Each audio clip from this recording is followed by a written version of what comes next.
October what? 3rd.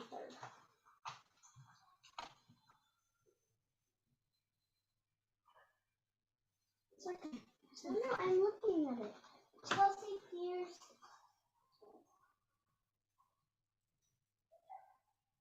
Okay.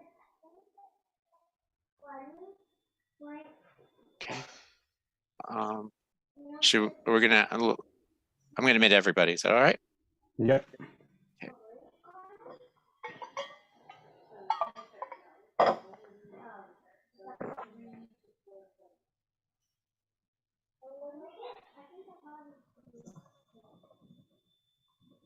I don't think Robin can speak. Oh, okay.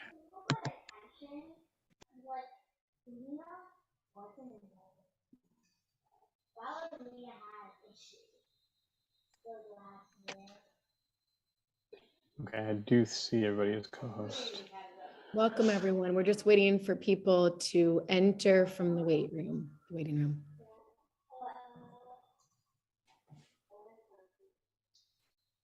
And just while we're waiting, I'm just going to let you know it's going to be a very different meeting than the one we had if you attended the meeting last week that Superintendent Kelly McGuire held. This is going to be much more of an open discussion, much looser format. So be prepared. We'll go over that in a minute when everyone's in. But I just want to let you know it's going to be different than last week. But we will again be sharing a survey, and this time it'll be a survey that we created. So people are still entering. I'll give it about 30 more seconds.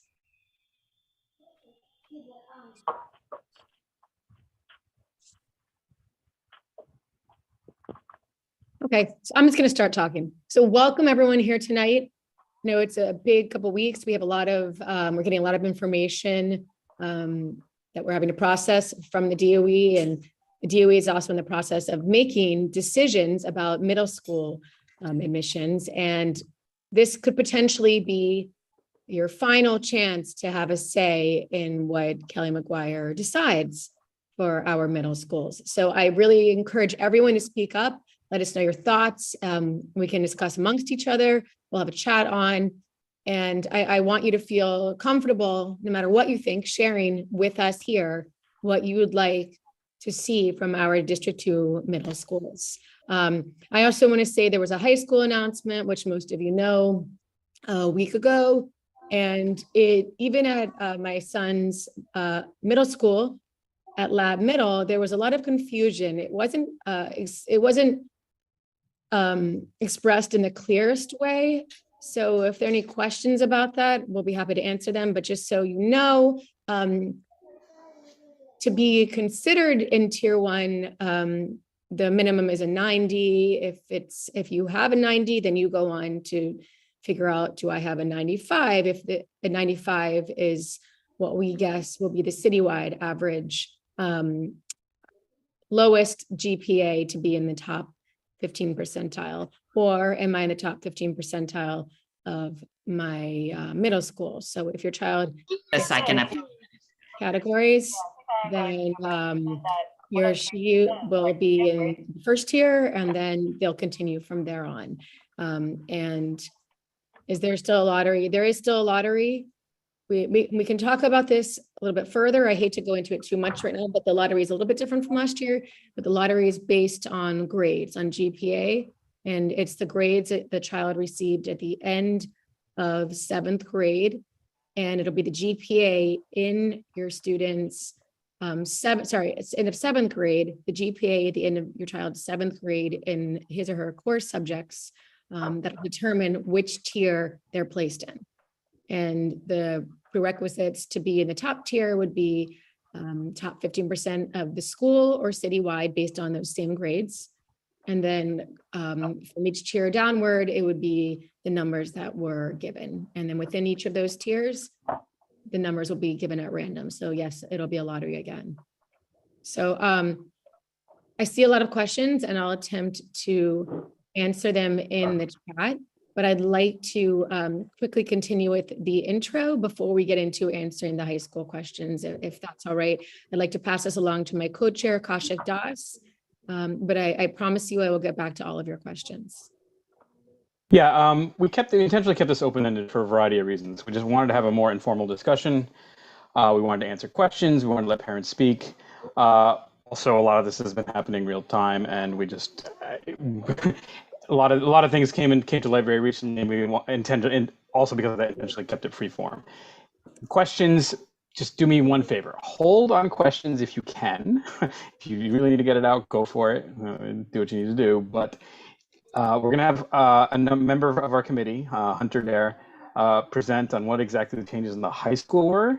And then Robin and I will take some Q&A after that. After that, we're going to move into the middle school. So people can kind of hold all their questions. We'll try to, I think a lot of them will be addressed in the course of what Hunter has to say. Again, we're discussing high school first for a little bit, and then we will also present on middle school. So people can hold a little bit off on their questions, and then there'll be plenty of time to answer all your questions, and we will also let people speak. So, Robin, unless there's anything further you want to add, I'm going to introduce some of our Admissions and Diversity Committee, which includes several parents from our District 2 community. Hunter has been on it not quite since the beginning, but very soon, a couple of months after. He was one of the first parents to join us, and I'll let him the show for a little bit on high schools. Go for it, Hunter. Hello, thanks, Kush.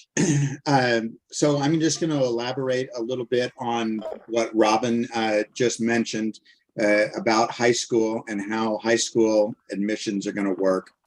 And I think, as most of you know, it's going to be up to the districts to determine how middle school admissions are going to work within their district. And so that's what we will continue to be talking about as we go on through this evening. For high school, there are going to be several types of schools. There are the specialized high schools, and those specialized high schools will continue to use the CHSAT. The CHSAT is going to be administered during the day in middle schools. You need to register for the CHSAT, and you can do that on the DOE website. So register if you want your kids to have an opportunity to take or to go to one of these specialized high schools and to take that entrance exam. The second type of high school will be screened high schools. There are a great number of screen programs, some of them in district that are located in District 2. They're not District 2 priority anymore. That was eliminated a couple of years ago. But like Elro and Baruch and Millennium are all in our district. They all have screens, and the way that the screens are going to work this year is that there's a basic DOE type of screening, and that screening divides kids up into groups just like last year, but the groups are going to be much tighter this year. So while last year about 62% of the kids were in group 1, this year it's going to be between 15 and 20% of the kids will be in group 1. The way they determine if you are in group 1 is going to be based on your 7th grade final grades. So whatever the final grades are, those have already been determined at this point. So there's nothing really that kids can do or parents can do to change what the grades are and whether they will be in tier 1 or group 1 or group 2 or group 3, etc.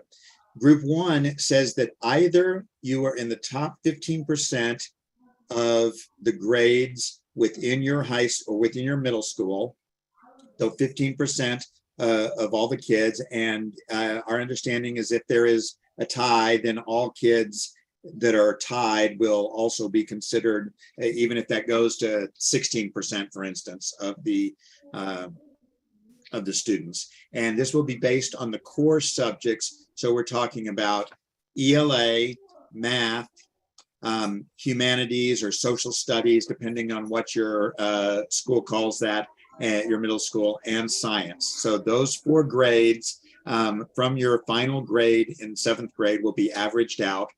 And that is your grade, and those will all be ranked within your school, and the top 15% of those grades will be considered group 1.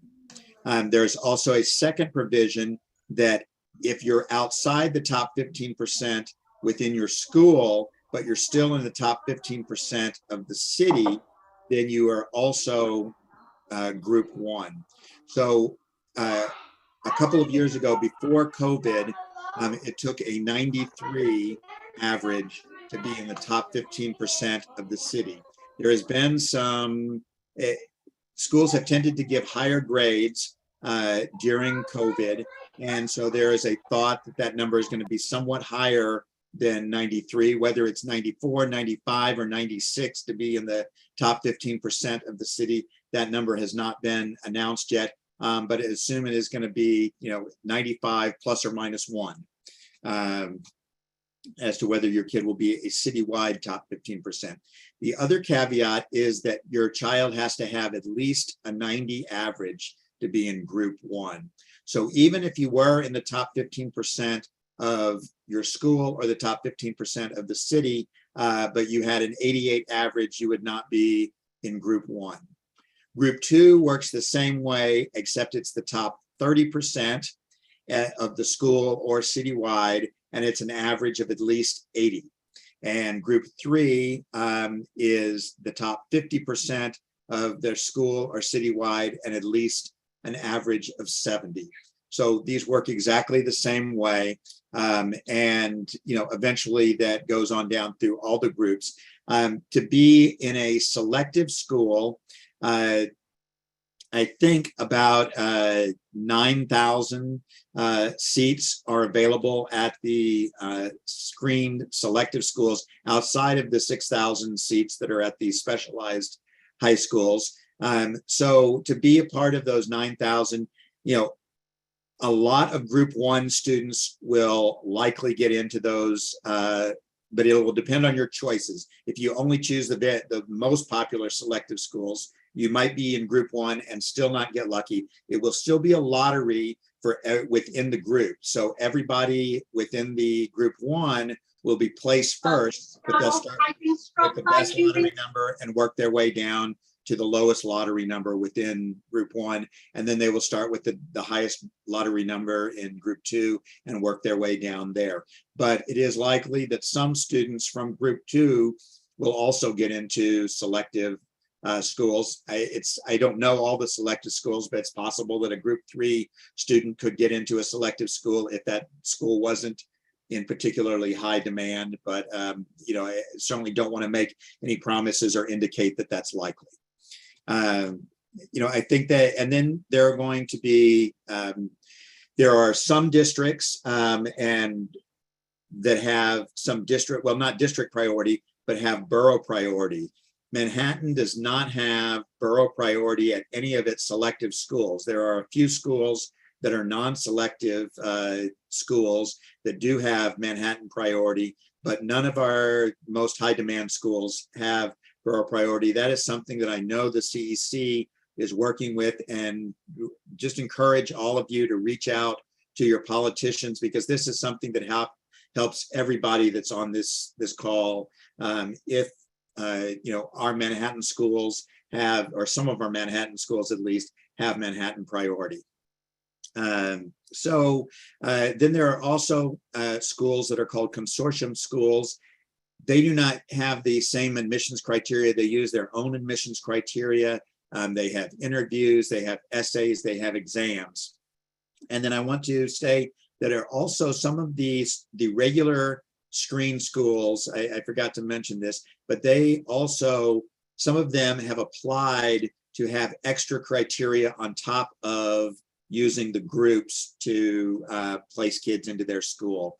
So I know Townsend Harris, which is one of the top schools. It's in Queens, one of the top selective schools in the city. And they have already applied for having extra criteria, and several of the other schools have applied for extra criteria as well. The final thing that I want to say is that many of the schools also have diversity and admission set-asides.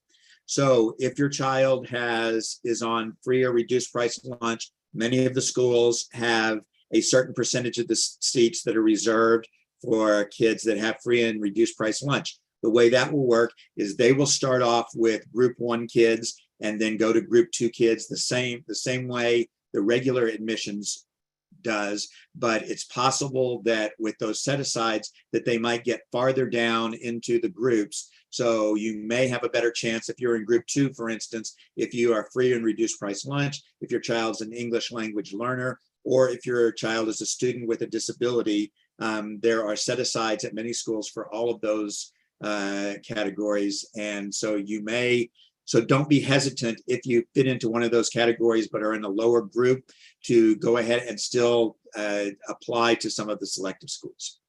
And from there, I'm glad to turn it back over to Cush and Robin, or answer questions if Cush and Robin would like me to. Hunter, I think one question that a lot of people have asked is whether or not students will be rewarded with more points if they are in an honors or an advanced class. To your knowledge, will they be? Yeah, to my knowledge, that is not the case. I do not have a direct response from the DOE yet on that question, but our understanding is that all grades are treated the same. I would agree. I could knock off some of these questions if people want. What do we have here? What was the situation for long? So is there still a lottery? So I think Hunter went into this a little bit, but yes, there is. It is not as bad as last year. As Hunter pointed out, the top tier we expect to be in the order of 15 to 20%, which we think the bulk of those students will be taken up by the in-demand screen schools. However, that's not a guarantee. There is a lottery within that group, which means in that group, if the top end of the score is 99 or 100 and the bottom end of the score is 90, which is the cutoff, all those students will receive a lottery number. And at that point, it won't matter if you go to 90 or 100. And again, I do want to reiterate something that Hunter said. 90 is the cutoff, but it's 90 and the either of 15%, top 15% of your school or top 15% citywide. And I think that last part is not understood by all parents. And Hunter, do you want to add something there? Yeah, I think that's a really important point, Cush, that just because kids have 90s doesn't get them into group 1. They have to have the 90 and be in the top 15% of their school or the top 15% citywide. And so for most schools, it's likely that that's going to be, and 93 to 100 averages, or 95 to 100, depends on the school and how easy or hard that school happens to grade. But it's possible that some schools will go all the way down to 90. I also want to add on, I saw in the questions, someone asked about free lunch. Yes, everyone in New York City does get free lunch, but it's a different category if you qualify for free or reduced lunch. And that was the set aside that Hunter was referring to based on income, family income. Yeah, and I want to reiterate that I think it's really important that, some people, now that their kids have free lunch, even though they might qualify for free lunch, they tend not to fill out the school forms that talk about their income. That hurts schools because your school gets less funding if they don't know that you are qualified for a free or reduced price lunch. And it will also hurt your child in that they may not be included in that category and be eligible for those set aside seats. So please do fill out those forms. So there are many questions in the chat and I want to come back to them, but I do think it's important that Robin, you cut out. I was going to take some of them. I had some more teed up. I could take some more. Then the next question was by Barbara I'm sorry if I'm saying your name wrong, by Barbara Glacier, which was when will we know certain individual gen ed high schools will require IE essays and videos? That was like the second one. So the DOE has told me that they are trying to make those decisions by October 12th, though in talking to them recently, sounds like that may slide, but you will certainly know that well before the end of high school admissions, which is in mid-December. Yeah, can you guys hear me now? Sorry, I think I got. I'll add on two things. I think a lot of people I've heard a lot of people have gotten messages saying 12th or the 19th or some other day before that. My understanding is 12th is when they're finalizing some issues for high school, although I agree with Hunter that might be pushed back. And the 19th is when we're supposed to finalize some decisions on middle schools. I think those are the earliest dates for both, not the latest. But I think there has been some confusion in the past because I think people may have signed up in the past for mailing lists for either high school or middle school or even elementary school or both. And I feel like people are getting messages that might be stale and no longer relevant to them. And that's why there is some additional confusion. I'll answer one more question I see. Will the new rules affect the 9th grader who wants to transfer for 10th grade? That's a great question. I don't know the answer to that. It's something I can follow up with and hopefully announce in the next Kaushik, meeting. there's also a question that is, does it mean that students who in a competitive middle school at a disadvantage because they will have to score higher to be top 15% of their school? Do you want to answer that, Hunter? Yes, and that's something that is unfortunate because in D2 we have a number of very competitive middle schools, and that is one of the problems that we see from a D2 perspective with the new system. So it is top 15%. It doesn't matter if 75% of your school is getting 4s on the state test, and that's something that we need to advocate for a way to solve that problem for next year. I don't think it's going to get solved for this year. If they did use state tests, though, it would change the, I would assume, percentage of students in more competitive middle schools who would be in the top 15% citywide. Right. I would add on there, yes, I think this is something that many in our council found problematic. I certainly did. I know my co-chair Robin did. I know my president Ben Morton did. It's problematic on several fronts. One, yes, I think schools with students who have high percentage of their students have high performing grades and or test scores are, I think, put at a disadvantage. And I think there are plenty of schools that don't have high performing students that, well, it's been in papers before, I'll call a spade, that have had rampant grade inflation. It's been in the paper for multiple years, over the past several years. And there isn't a distinction being made there, which I think is problematic. I personally would have and still am advocating for an or on the and adding a test score element to that as an or, which I think would address some of these many concerns, as well as provide multiple pathways for mastery, which is something the administration has talked about. Again, I'm with Hunter, though. I am doubtful that any of those changes could be done for this year. I'll try to, when I get a chance, drop in a link to the actual press release where Chancellor Banks actually spoke to test scores, and he just wasn't very interested in using them for this year. Their argument is a lot of people opted out.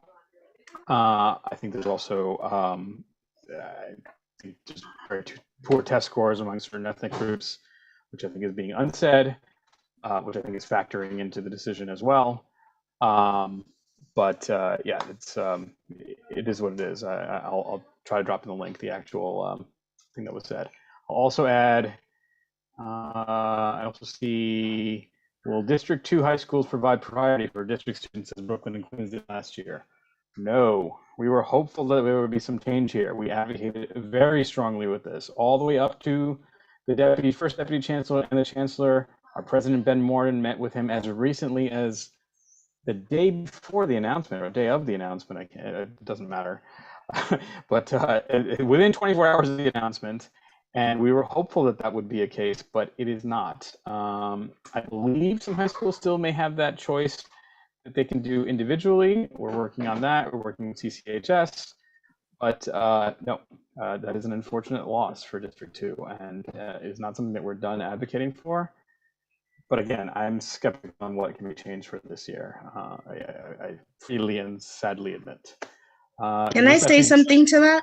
Yes. Well, just one other thing is this session being recorded and sent. All our sessions are recorded and available immediately, and you can look on our website for them. Go to Tunisia.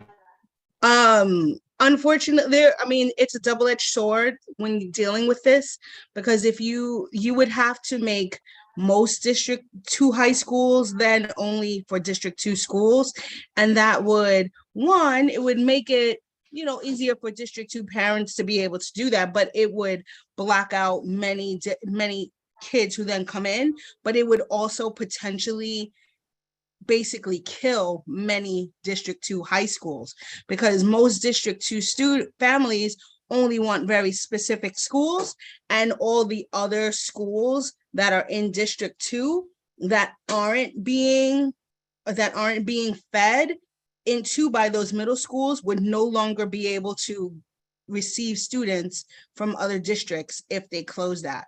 So like that's one of the things that they have to contend with. So there would have to be there'd have to be a lot to work through, and that's something that's going to take time. Can I also add to that, because Tunisia's correct, but I think what might have been on the table for this year, and it's not off entirely, is the borough priority, not the district priority, but the borough priority. And the problem is with borough priority, if the other district, not the other district, if the other boroughs are getting borough priority, the students get in effect a safety. So that their incentive is, you know, if I live in Long Island City, maybe I'll apply to a Manhattan school because I know I will get my Queens school. But we're not being treated the same way. So I had thought there was a chance that we could get it, but it didn't happen. Now, for us to get it for this year, we would need basically the superintendent for high schools, Gary Beidelman. He's new. He was just put in as the superintendent for high schools for Manhattan. He would need to agree to that, and also you need the SLTs in those high schools and the principal to come together and say, you know, a borough priority is understandable given the situation. And why has it been a problem? Because and we've mentioned this in a number of council meetings, about 18% of students who apply to the non-specialized high schools are not getting any of their first 12 choices. And that would alleviate this situation without a doubt. And we have, we've had a number of elected officials, including the Manhattan Borough President, who've advocated on behalf of Manhattan, on behalf of providing borough priority. And they've spoken with the first Deputy Chancellor, Weisberg, and some other members. I think it could be on the table for the future years. I know if you have an 8th grader right now, you don't want to hear that. You want to hear that it's on the table now. I suggest if you want to advocate for that, please write emails to our new superintendent for high schools and write to the Office of Student Enrollment, Sarah Kleinhandler, and write to the first Deputy Chancellor, Weisberg. They understand the issues, but you know, it obviously I'm in favor of that. I think it would help our situation, and you know, there's still time to change that. All right, now take it back to you, Kush. I'm going to run through a couple other questions quickly. I do want to move on. The main meat of our discussion is intended to be high school, middle schools.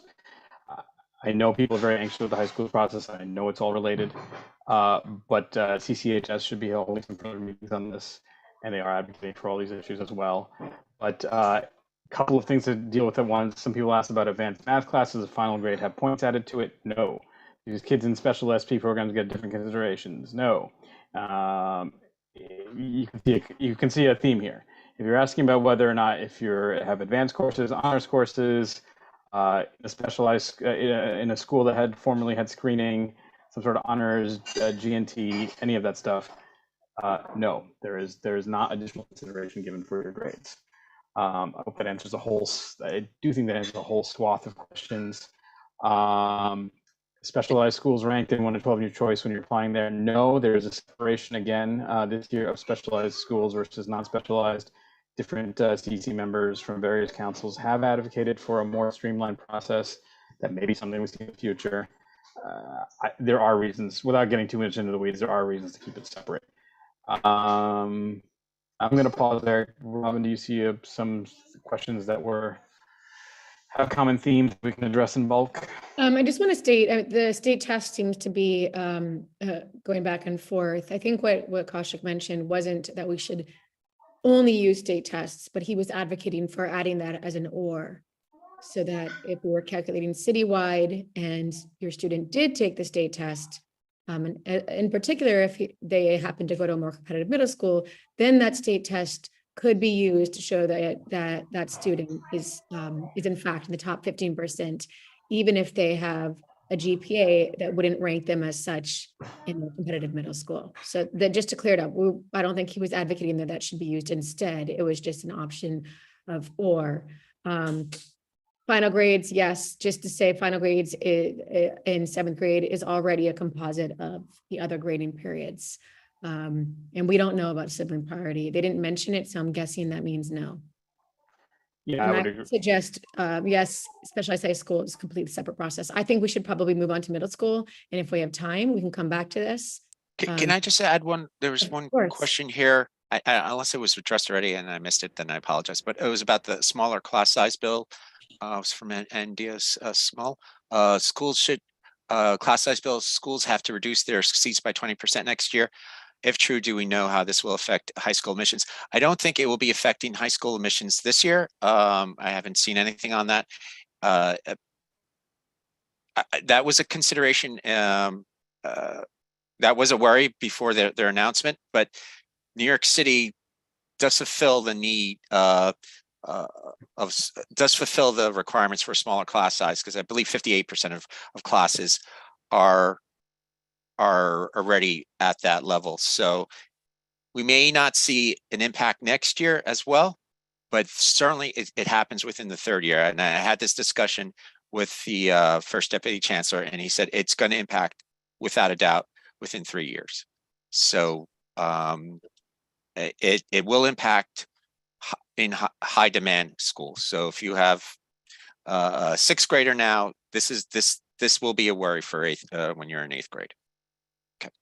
One more thing to add, Liz Grove quoted something from Chalkbeat article. I just want to say that I disagree with that point about high performing middle schools. Many more students might fall into the top 15% citywide, because that depends on the school and how tough they grade. So even though you might have students that are performing higher than average, if they're being compared to their peers in terms of grading, and the school is a tough grader, their GPA will reflect such. So they might not have a high enough GPA based on the other GPAs within that same class because of tough grading.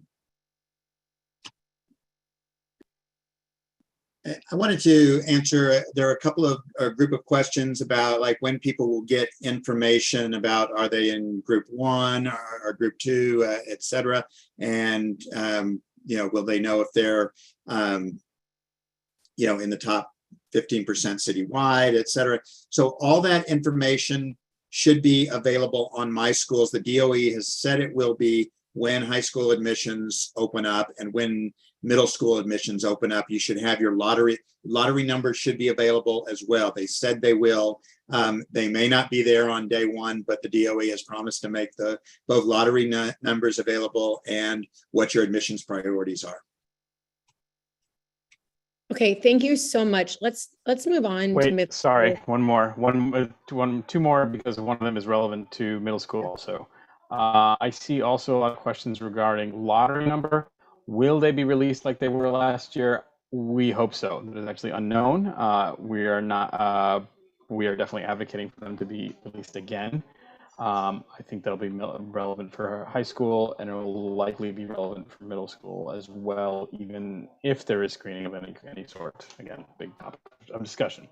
There was one more. Can I just say something about the lottery numbers? Everyone, take a screenshot of your lottery number. There have been some glitches. So you want to have a recording of that lottery number just in case something happens. So please take screenshots or record it. Yes. Oh, one other thing we should add, again, just to finish off the high school discussion. Most people are under the mistaken impression, to summarize again, under the mistaken impression that all they've done this year is increase the bottom of the band from tier 1 from 85 to 90. Yes, they have done that, but their additional requirement is you have to have a 90 plus either top 15% in your school or top 15% in New York City. It's important. I believe the estimate for the average of that group is going to be, I believe it was said by our client handler as 95 or 96. However, we don't know what the cutoff is. And I think that was obviously, and that may have been based on last year's numbers. We are advocating for full transparency in all this. An additional difference also is that instead of 4 buckets this year, there are 5. I don't think that makes a big difference because I don't see them going past tier 2 for any high demand school. Probably not even tier 1. That's my personal opinion, but there is a technical difference of 5 buckets versus 4. I think a lot of it speaks to transparency. We're always going to advocate for more transparency. Okay, let's move on, Kush, now to middle schools. Okay. Actually, I'm going to pause here for a second because I see Kelly McGuire to join us. Kelly, I'm going to let you chime in for a moment. If there's anything you want to add to high schools and let you transition us to middle schools, some opening comments, and then we'll go from there. If Our superintendent. Yes, sorry, Superintendent Kelly McGuire. Hopefully that's not putting you too much on the spot, but and if it is, you can just say hello and then pass it back. He's muted. You're muted. I thought he was a co-host. There we Yep. go. No, I just want to say that I appreciate being here tonight and listening to families. I feel as though I learn something new each time I listen to families in regard to what's on their mind and their interests and concerns in regard to middle and high school admissions. So thanks for having me tonight. Okay. And now we will move on to middle school. Okay. I think I'm going to grab this one, unless you want to say anything, Robin, to start. Go for it. Okay. Middle schools. So at the last meeting we had, which was hosted by our Superintendent Kelly McGuire, I think Kelly tried to focus it on 2 questions. I think the conversation quickly became a lot about screening versus not screening. I think that's a hot topic that we can't ignore, so I'm going to steer into it. However, I am going to reframe the discussion a little bit. What I seem to hear a lot was it was a lot of screening versus not screening and whether that should happen. I propose a different model entirely, and we will probably be backing this up with a resolution. And this will be likely what I think a view of several of the council members, still to be fleshed out. I'd like to frame the discussion as why not the following. I think instead of having the discussion of screened versus not screened, why shouldn't there be both? And more than both, all. I think District 2 has had in the past and should in the future offer a plethora of choice for their parents. And I think it's one of the things that made District 2 great. I personally would advocate for a combination of fully screened middle schools that generally offer accelerated education a year ahead or otherwise for their students. I think all of our large middle schools, possibly all, some say all, I'm going to say all of our large middle schools and probably all our zone schools should have opportunities for accelerated coursework and not just in algebra, but also science, social studies. I know our president strongly believes in languages. And then there should also be a selection of schools that if that want to have lottery, they can be determined by lottery. And for those who wanted to have some sort of zoning priority, that can be available as well. I think our district is large enough and has a variety of this historically that all should be offered. So I'm hoping to open up the discussion to the following. Why shouldn't we offer that full range again? And well, how about it? We do have a sign-up sheet, but typically these our meetings here can be more informal, and people appreciate the more informalness. And so I will let people raise hands. And if anyone did sign up for speaking that we missed at the end, I will go back and let them speak. But if anyone wants to start the ball rolling, please go for it. And if no one else does, I'm going to call Now, on can you pull up the sign up list and we can see who's signed up to speak, and we can start pulling names from there. Yeah. Thank you so much. We can also factor in some hands while we're at it. I see EMC 1185. First, raise your hand. So go for it. You should be unmuted. Go ahead.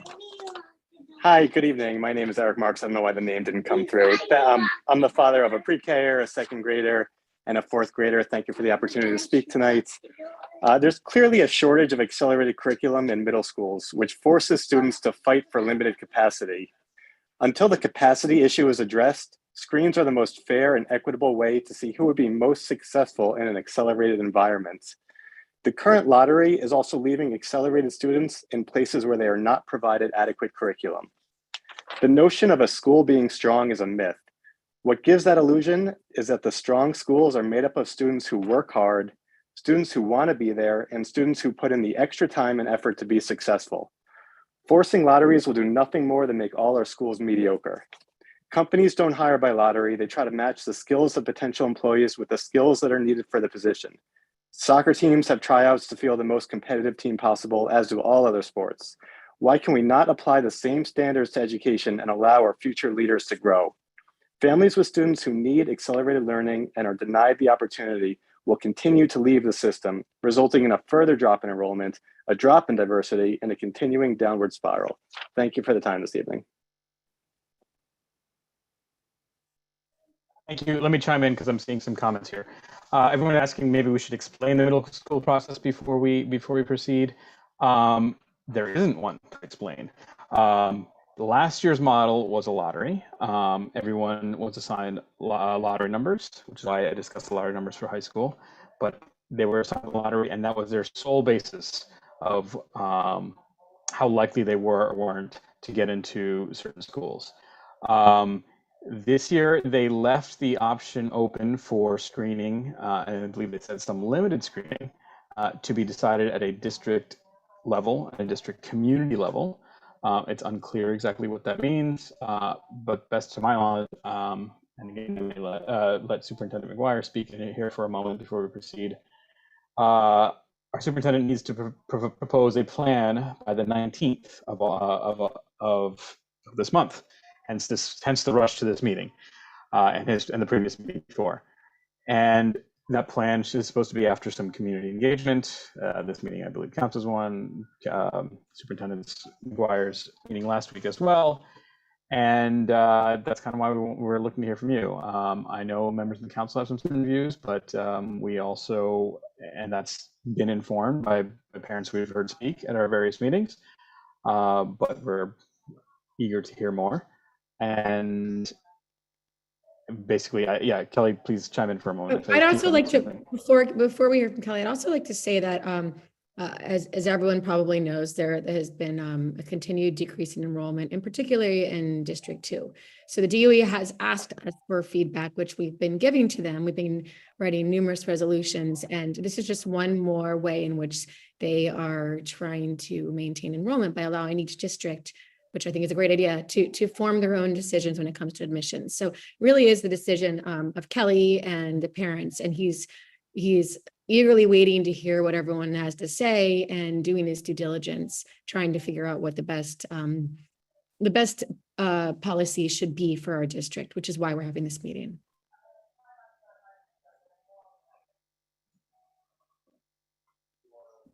Ellie, do you want to add anything on time frame, feedback, how that works? No, middle school applications open on the 26th. The central office is looking for our portion of the decision. I mean, this is a collective decision between the district team, including myself, and the city central enrollment office. So it's and there is very much an interest in making sure that we're reaching out and connecting with families and doing that in a variety of ways. So you're right about that. Can I just say that there's still zoned middle schools as well for admissions. And we have, I believe we have 2 zoned middle schools. Is that correct? Baruch and No, Wagner. we have at least 3. There's We also have Morton. Morton is a zoned middle school. Yep, that's right. Yeah. And I think we're missing one other. Well, we have the continuous schools, Spruce. MS 131 is also a zone school. Yep. I think we should take next. I think we should alternate between sign up sheet and raised hand. So Chanel, do you want to call the first person on who is signed up to speak? And Yep, it's Chanel is our Faiza. executive assistant who works so hard and at crazy hours to help us. There are 5 people. The first 5 speakers are listed in the chat. If you'd like to check if your name is in there. All right, Faiza. Okay, I'll open it up to Faiza. So Faiza Maji? Yeah. So Faiza just asked if she could go last. Motoko, Okay, so Motoko, are you I'll ready go to Motoka. Motoka, please unmute yourself.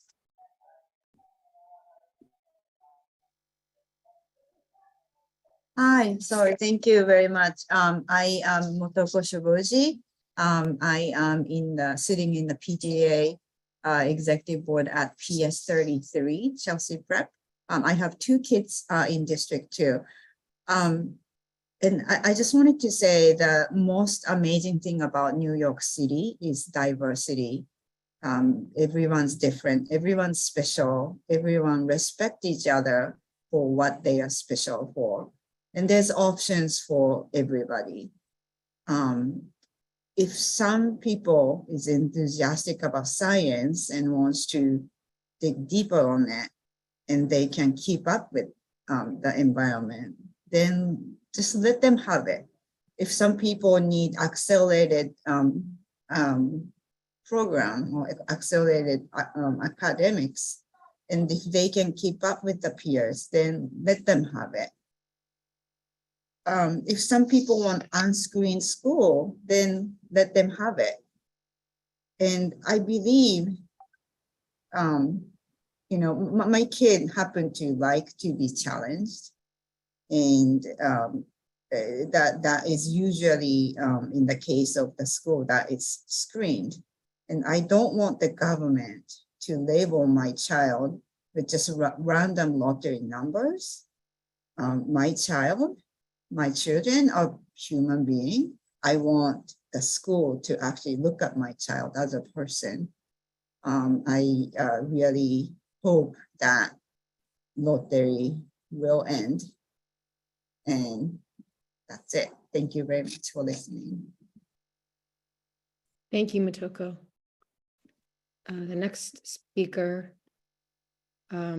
is Casey Cohn. Are we going to? Sorry, I was going to alternate. So Yeah. Casey Cohn also has. We have Ann Hager, I think, Okay. first here. And then we'll go to Casey. Hi, I'm Ann Hager. I have a daughter who just went through the middle school screening process through the lottery. I feel extremely lucky to have gotten not a great lottery number. My daughter had great grades. We still got into a wonderful school because District 2 is full of them. I'm grateful that her school is becoming more diverse over the last few years. And I've been grateful to see that that's been happening because our schools are not reflective of the diversity of our district. I'm also really tired of hearing kids labeled as not working hard because they don't get good grades. I hear that a lot in these conversations. I think that it's pretty confusing to parents who have kids who work incredibly hard and don't get the top grades. I understand that people feel like they want their kids' needs to be met when they need challenges. Smaller class size is a way to get there so that teachers can differentiate for different learners in their classes. Thank you. I support the lottery. Okay, thank you. AC, do you see? Casey, his phone? you can unmute yourself. Yeah, I'm sorry, I'm unmuted, but I was off the video. So first of all, I want to say, as always, thank you for taking our feedback and thank you for advocating for District 2 families, and thank you for listening to our feedback. I like the idea of a full range of options, including screened, partially screened, and non-screened programs. Our family would like to see our district, reinstate screens at the middle schools where they were removed 2 years ago, including the SP track at Wagner or some type of honors at Wagner. I can say definitively from my 7th graders' experience that the current system of, one size fits all curriculum for everybody is not working. It is certainly not working for our son and for many other families that we know. So I think we need to return to a system that, allows students to be in the right class that, meets their needs in a way where they're being taught by teachers and administrators who are excited about, what they're capable of and want to support them and want to, push them to meet their full potential. And towards that end, I would also, urge the district to, as you guys have been saying, to include honors classes at the zoned middle schools. And I say that, as a parent with an extremely gifted child who also I don't think would fare very well, commuting a long distance to school. I do think that kids should have an option that they can walk to, especially in middle school. And so, a child should be able to sign up for their local school and, stay part of their local community, but also, have access to accelerated classes if that's what they need. And then lastly, this is not exactly on the topic of, screens or not screens, but I do want to urge, the district to focus across the board on improving rigor so that all students are, being properly prepared for screened programs in high schools and for success when they leave our schools. And I believe that in the past several years, the district has underestimated what all of our students are capable of. And I think that our middle school students, could be doing more challenging reading, more writing, more, research, more discussion, more, advanced tech like coding and robotics, science experiments and science fairs. So thank you very much for letting me say all that.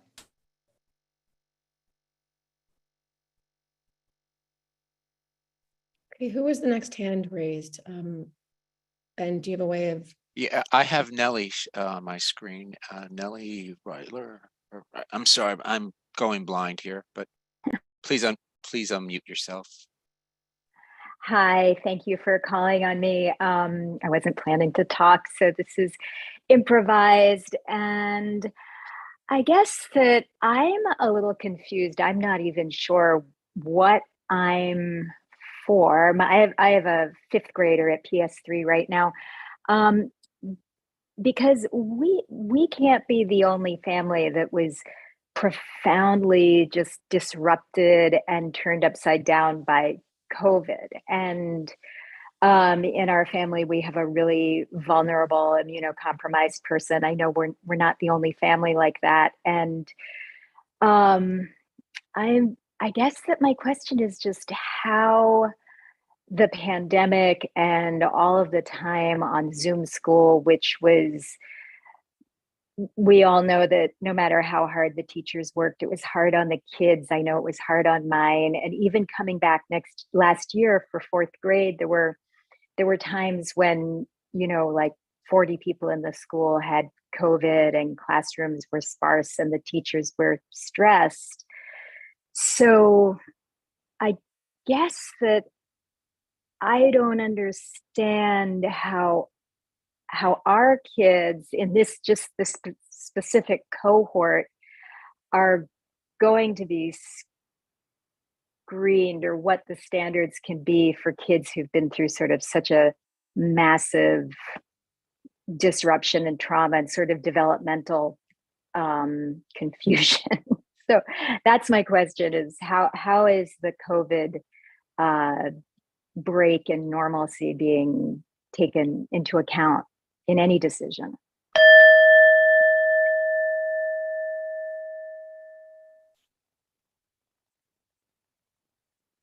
I don't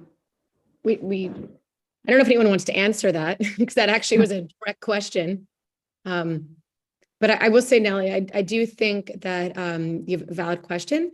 I think some of the proposals that were made are allowing for choice, a variety of types of schools, a variety of admissions processes, screened, half screened, lottery, local zone schools. I think that's what someone proposed to allow for students who would like to go to their local school and to have that type of, I guess, maybe like just, easier transition if that's what they need. I just felt I had the need to answer it since you did really end your time with a question, but I don't want to take up any more parent time. Chanel, who is our next speaker? I have Juliet. She's listed Juliet Biana Boyer. Do you see her? Yes, I'll read her in a second. Okay, great, thank you. Juliet, please Hello. unmute yourself. How are you, everyone? Well, thank you very much for this informative meeting. I'm a little bit confused as everyone. My older son had been going through the lottery process before during COVID times, and it was terrible. He was actually very lucky, but his friends who were also working very hard, they got unfair selections. And I can speak about my children, but I also want to speak for other parents who they mentioned it on the chat. Their children work very hard, like my youngest son, who is going to go through this process for high school. And I feel like it's very unfair for them to fall into a lottery. As Matoko was explaining, is we want our children to have the possibility to go to a school where they are being selected not as a number. They have, all of them, different strengths and weaknesses. My children have both IEP, and I think that's important also to think about those families, because large schools are not really the best fit for children with IEP, and impact their academics for the whole, right, high school and middle school years. On the other side, I think it will be very helpful if at least we have one choice within our community, something that will allow the family to select between two options at least, of one school that is located far away and another one within the community. Thank you. Have a great day. Ben, could you please promote Kush?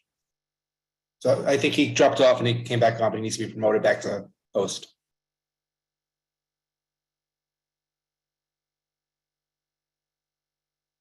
Okay, Josh Rogers, I think then, is that who's next?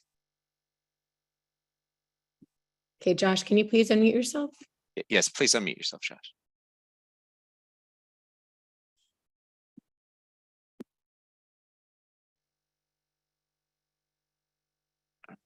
Hi, we have the superintendent here, and from what I'm hearing, we're less than 2 weeks from a decision. I'd like to hear him talk about some of the parameters. Have they made any assessment of how the screen middle schools have been affected by the previous screen middle schools have been affected by the drop middle screen?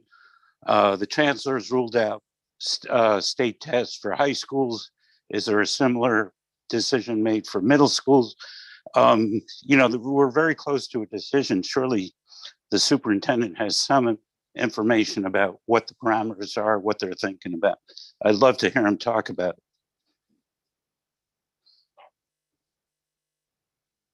Is that okay for a quick second? Yeah, no, it sounds like Josh just yielded his time to you. Absolutely. Thanks, Josh. I appreciate it. So it is true that the parameters that have been laid out so far is that state exams are not a part of any kind of screening, and that in this period between now and October 19th, we are to communicate with families, meet with a lot of different people, collect information, so that we can provide a recommendation along with the Office of Enrollment to the central office. I do plan on having some more statistics available during our CEC meeting next Tuesday evening. And so I've got some slides that I'm going to be sharing that will kind of outline where it is that we're at as a district, what the parameters are that we're working with in regard to figuring out the enrollment policies and practices for fall 2023. But we're continuing to collect information, I mean, right now. And I don't want to, we're not at a place yet where we're finalized on any kind of decision. It's just that our district office has been working with parents, community education council, teachers, principals. We've been talking with a lot of different groups of people in regard to this policy that we are going to put forth to the chancellor's office. Thank you, Kelly. Faiza, you were the last. I have Colleen O'Grant and then Faiza, but then we go to the person. Okay. Here. All right. So Colleen O'Grant, please unmute yourself. Hi, thank you for the opportunity to give feedback. I'm the parent of 2 public school students. I have a younger child at PS3 elementary school and a high schooler. So I really commiserate with a lot of you. I've been there with the middle school process. We're in a system where accelerated programs should be funded at all middle schools, but they're not. So right off the bat, we're in an unequal system. And I've heard a lot of sports analogies, like this is the starting point that we all need to come from. But education is not a sport. We really should be more concerned with students' mental health than we are with grade inflation and accelerated learner. I'm speaking up tonight because I don't want District 2 to go back to a system of good and bad middle schools, because that leaves all of us with no choice. Families of accelerated learners, and I have one, my high schooler is a genius. He would blow your socks off. You shouldn't be fooled into thinking that screens are beneficial because you're judging a child at the age of 8 or 9 on how they performed in 4th grade. It's a farce, and the mental anguish created by having good and bad middle schools is detrimental to all of the students, including the accelerated learners, and it doesn't fade away. So my older child participated in an admissions pilot in District 1. There were no traditional screens. Instead, the criteria was a set aside of seats for IEP, free lunch, and shelter students. And him and all of the cohorts in his grade benefited by having a free and fair, open middle school application process. So my question tonight for everyone here is, how are we providing a sound public education if it is not about what is best for all students, not only the geniuses that I have in my home and some of you may have in your panel? We have to think about all of our students. Thank you.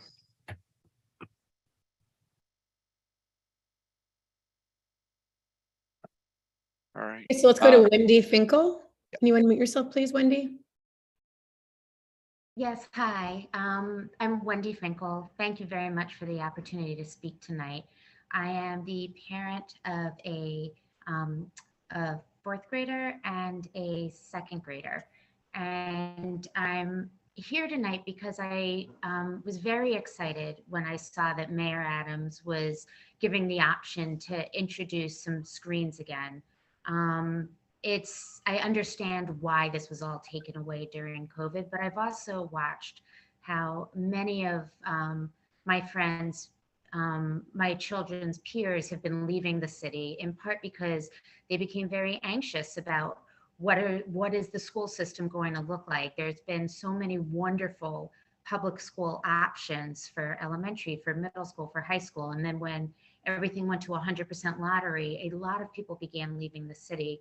And, you know, I think that the options that have been discussed tonight of having the options of screens, partial screens, and no screens, you know, lottery options is really great. I love that our city has become very focused on diversity, equity, and inclusion, and certainly want to continue to be a proponent for those who don't have all the opportunities at home to be able to have equal opportunity to get into some of the best schools. But doing 100% lottery with no screens at all just doesn't make sense to me. And I was glad to see that our mayor seemed to make the same statement by introducing the opportunity for screens again. So thank you all very much for your time.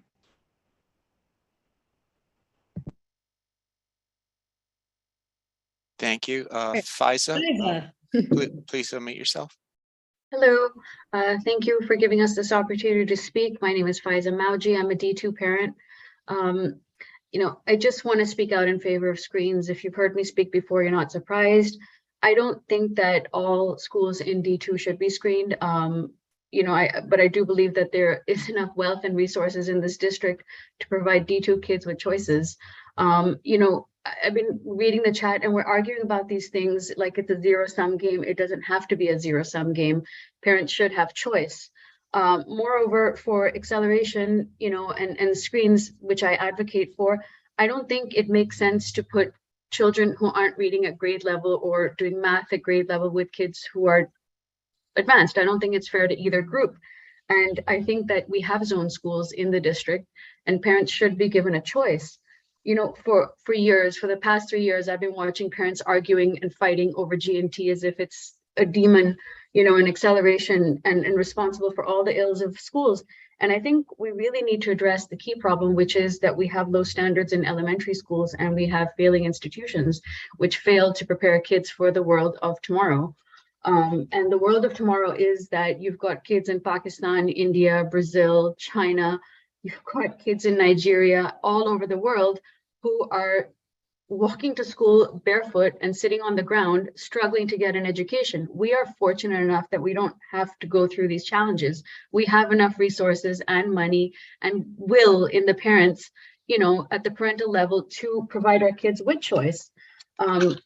Kids in developing countries aren't arguing, and their parents definitely aren't arguing for lowering standards. People want higher standards for their kids because the world that our kids will inherit is not the same world as we have right now, where we have the luxury to sit and argue for 3 hours over scraps.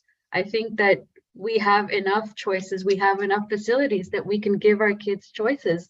And I think that screen schools should be one of them.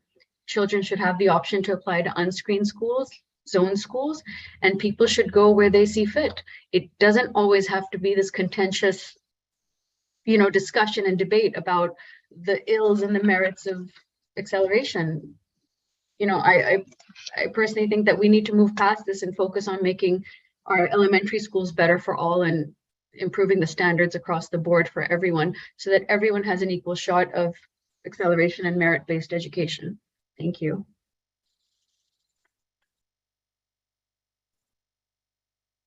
Thank you, Kate Wheeler. Yes. Can you unmute yourself?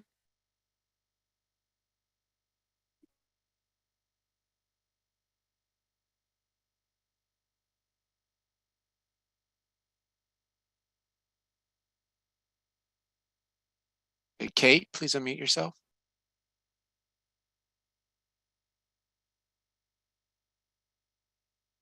I've lost Kate. All right, I've lost Kate. So let's do one more hand before we move on. Diego Barbarina.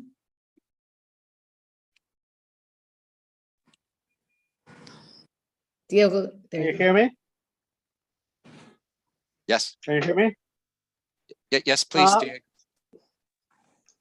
So I just want to say my daughter is currently finishing middle school, and I experienced all these 3 years ago. And I think the best system is what Wagner used to have pre-COVID. And for people that don't understand how Wagner works, is one is zone. So if you're in the zone, you get a seat. there's two spaces, the screen and the non-screen, and it's actually dynamic. So if you go to the screen and you do bad, you go back to the general. And if you're in the general and you're doing pretty good, you go up to the screen. So I think it's a better system. The only thing they need to do is reduce the class sizes, and that's it. So I think this should be copied in every middle school in the city. That's it.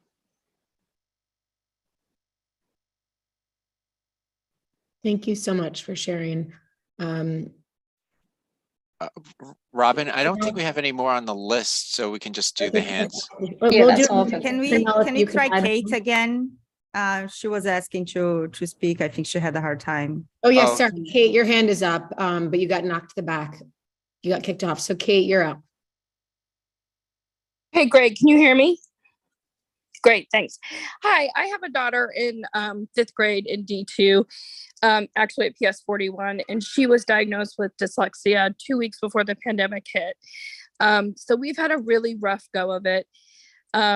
However, she's worked her tail off, and through outside help and help at the school, she's now at reading level, gotten most 4s on her last report card, and I can't even tell you how proud of her I am. Most people in our position actually send their kids to the expensive specialty schools and then sue the city for the money. We chose to stick it out and stay with public school because that's what we thought was best, and that's frankly what we believe in. Can I get a little clarity on how kids like her may fare in this new system? It's really hard for me to tell whether screens would be good for her or not. I have no idea if she's in the top 15% of her class or the city.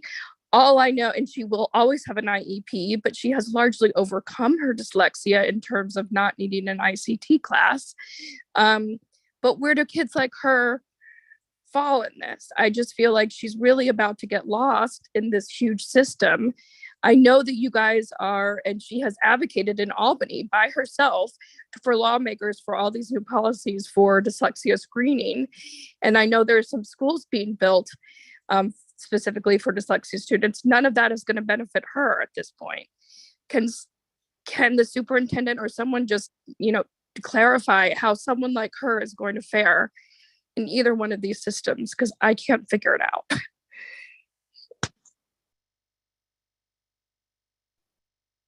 Does anyone, I don't know, Hunter or anyone on the CEC know or want to respond to that question? I'm glad to take it. I am not 100% sure in my answer, but what I understand is that, there are set-asides at virtually all high schools for students with disabilities. Not every disability is counted for those set-asides. I believe dyslexia is counted, but again, I'm not 100% sure. Within that set-aside, there would be a separate process of going through the tiers. So while your student may not be group 1 for based on your school, et cetera, it is much more likely that for those set-asides that the school will go farther down into the groups. So there may be very few group 1s that are students with disabilities and a number of group 2s, and there may be a lot of group 2s that get in, and maybe some group 3s. I don't know, and it's really impossible to say, but there are set-asides that try to, and the set-asides are roughly equal to the amount of students with disabilities in the entire system as well, so that there are roughly matches at all the schools collectively for the students with disabilities. Thank you so much, Hunter. And I see Stephanie Goldenberg, I hope I said her name right, had her hand raised. I'm not going to jump her in line, but Stephanie, if you can address that when it's your turn, please try to answer it. I appreciate you raising your hand, and I saw you, so thank you. Let's move on. Hunter, since you just spoke, is it okay if I move to Tunisia? I see your hand is raised, but. No problem, I can wait. Okay, thank you. Tunisia, please unmute. I can wait as well because I know some of the parents have had their hand up for a while, and I had my hand up after them, so I can wait. Okay. Yi Shu, can you unmute yourself, please? Yeah, thank you for the opportunity, and thank you for the meeting. I'm a D2 parent, and I wanted to speak up in favor of screening, meritocracy-based screening. I think it is a good idea to have a range of options. It is really important that that range of options includes meritocracy-based screening. I think it's the foundational philosophy of how this country is formed. And I think it's deeply unfair to accelerated learners to be in a classroom with other students who are academically significantly behind, not doing anybody justice by keeping a fifth grader who's reading at 6th, 7th grade level, along with a fifth grader who's reading at a 2nd, 3rd grade level. And I think the parents are voting with their feet. We are already seeing 1/3 of the public school population leaving New York City. People are going to private school options. People are going to charter schools and moving to the suburbs. And I think if we keep the lottery system as the only option for public school parents, the enrollment numbers will continue to drop, which will create a big funding problem. And there will be more funding cuts for our public schools, which is a bad thing for everybody. I think everybody needs to think about economics 101. We can't just keep the lottery system after 2 years after the pandemic. It's uncalled for. Thank you.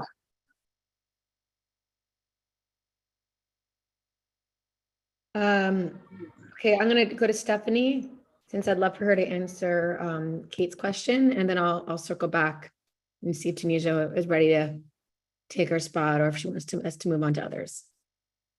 Hi, can you hear me? Hello? Yes, we can hear you. Okay, perfect. Okay. Hi, how are you? So my name is Stephanie Goldenberg, and the reason why I raised my hand and I wanted to speak is that I'm both a parent and a teacher within District 2. And even though I don't maybe know the technical answer to her question, I have anecdotal experience. So I have 2 children within District 2, and I've been a middle school teacher within District 2 for the past 12 years. So I taught for 10 of those years in a screened school and 2 of those years in an unscreened school.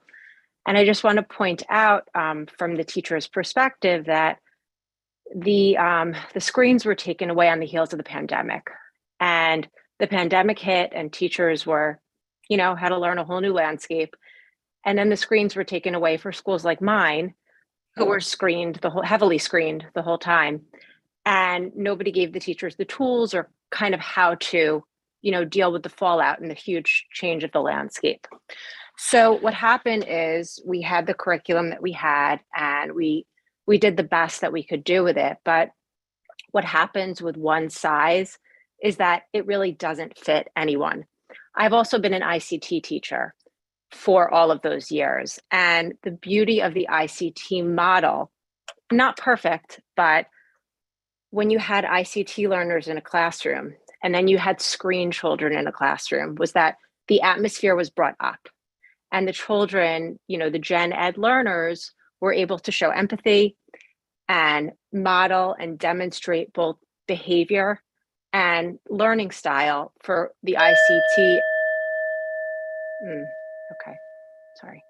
No, please finish up. It's okay.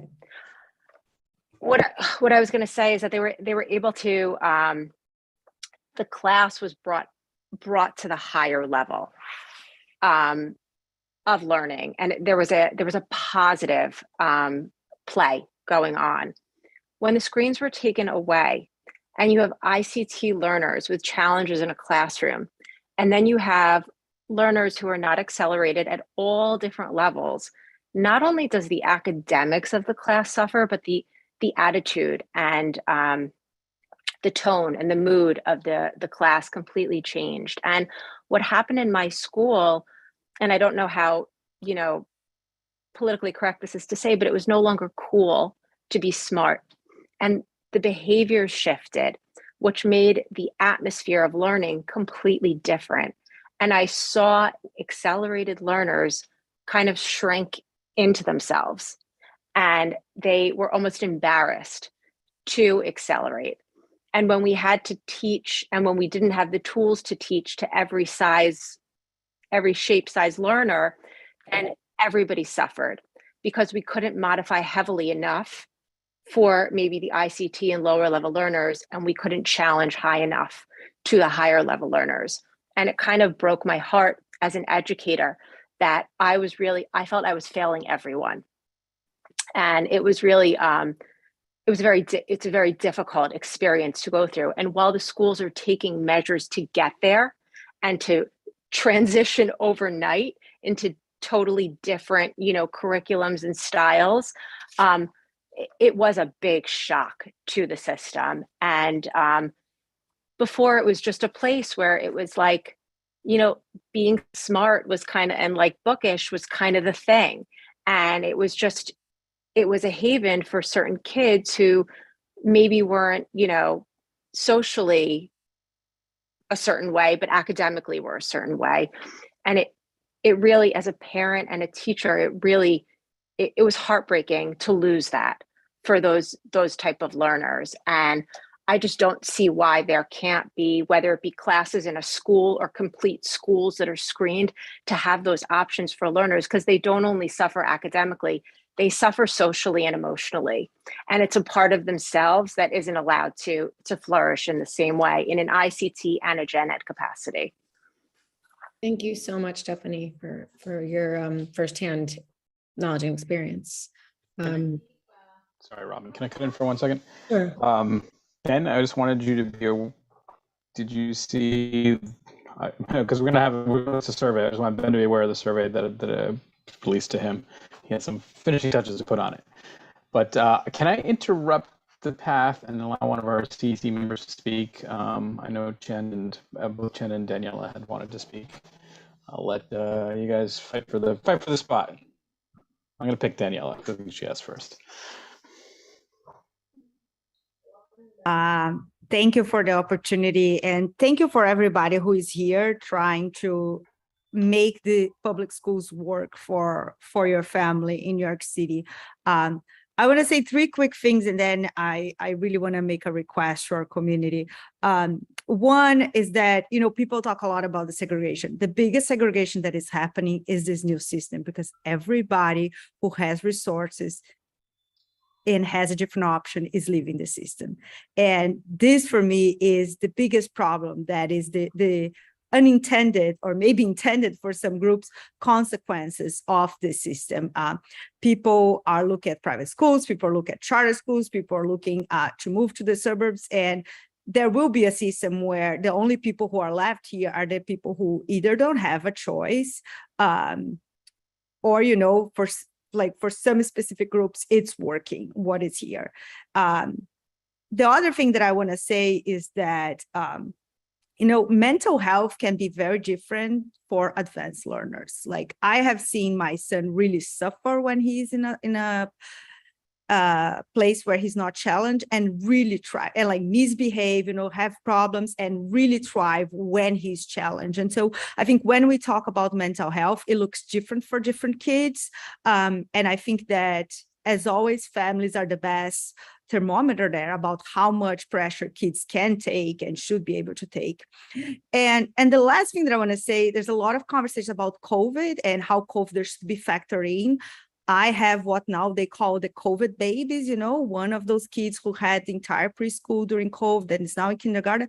And I know I have 2 kids, one who learned to read before and one who learned to read during COVID. And I don't want a COVID factoring for my child. I don't want one teacher to look at my child and say, oh my gosh, he had preschool with COVID, of course he's behind. No, I don't want. I want him to be held to the same expectations to every child who learned to read before they were forced to be masked through the entire preschool experience. It is deeply unfair for some families, including mine, if you are factoring in COVID. I do not want my son to be held back, and now for people to have lower expectations for him than for his brother, because Mayor Adams and our politicians forced him to mask during his entire preschool experience. And finally, my request is we need to stop trying to convince parents about what is the best education for other people's kids. You choose what is best for your family, you fight what is best for your family, but do not try to now tell other families what is best for them. Chancellor Baggs was very, very clear that this should be a community input process. It cannot just be Superintendent Calic with some people in his office and the principals deciding now what's going to be screened. I'm a CC member. I have not been engaged yet about what type of screen should be in middle school in our district. And that's what we expect before the plan comes out on October 19th. It cannot be just a decision about DOE because that is not community input. And this community is here fighting, and we will fight for what our children need. That's all I have today. Thank you so much, Daniela. Tunisia, do you want to speak and then move on to Oliver? Can we have Oliver go first? Sure. You know what? You tell me when you want to go. Just so everyone knows, Tunisia is actually on our committee. So she's helping run this meeting. I'm not giving preferential treatment to Tunisia with her hand raised. So Oliver, can you please lower your hand or unmute yourself? Lower your hand if you want to.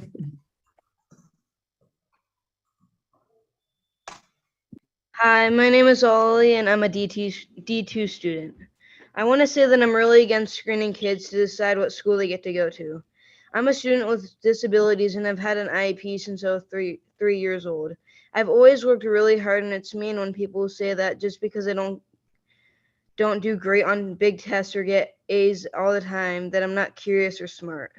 I have ADHD and anxiety disorder and get really stressed out when I take tests or have to focus for a long time. My brain gets overwhelmed and I have a hard time remembering things. I got into a middle school that used to screen kids because of lottery last year. My test scores couldn't be used against me. I love my new school and I have learned so much already. I want all kids to be able to go to a school like mine.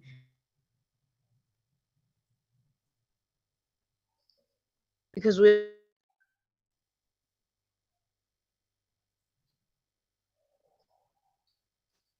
Oliver, did you finish? Because you're muted. Yes, I did. Thank you very much, Oliver.